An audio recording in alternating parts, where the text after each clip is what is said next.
Bonsoir à tous. Un conflit foncier devant la juridiction, de l'oseille dans les épinards, entre humour et dérision, HTT 225 distille de la joie.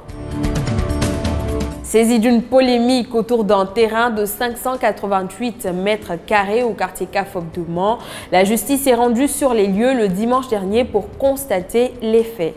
En effet, l'affaire remonte dans le courant du mois d'août 2019 lorsque Rokiatou Doumbia, propriétaire terrienne, a vendu à Rufin Kofi Djezou sa parcelle à hauteur de 1 million de francs CFA.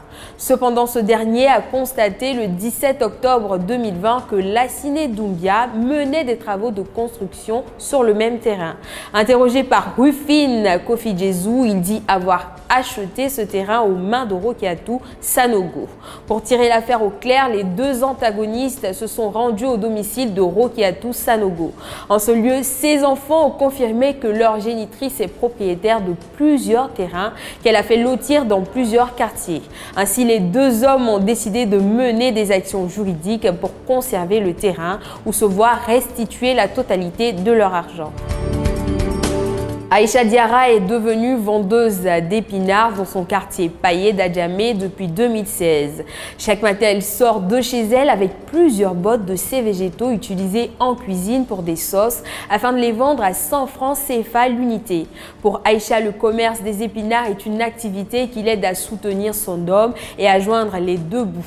C'est ce qui la motive à tenir dans son activité. Poursuivant, elle a signifié que ses recettes journalières se situent entre 3 et 6 000 francs CFA. Avec cet argent, la vendeuse dit avoir des projets plus grands pour son activité, notamment l'acquisition d'une place assise dans le marché de sa cité.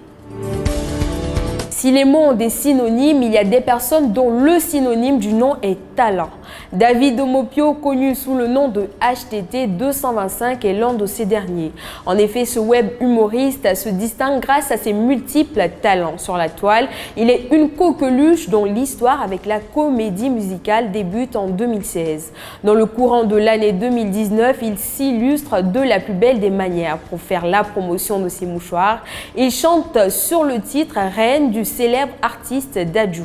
D'ailleurs, il est sollicité par des entreprises de la place à des fins publicitaires. Dans la même veine, il a réussi à attirer plus de 17 000 personnes sur sa page Facebook qu'il a ouverte le 9 janvier 2020. C'est tout pour aujourd'hui. On se retrouve demain, même heure sur Pépé Soupe. Bonsoir.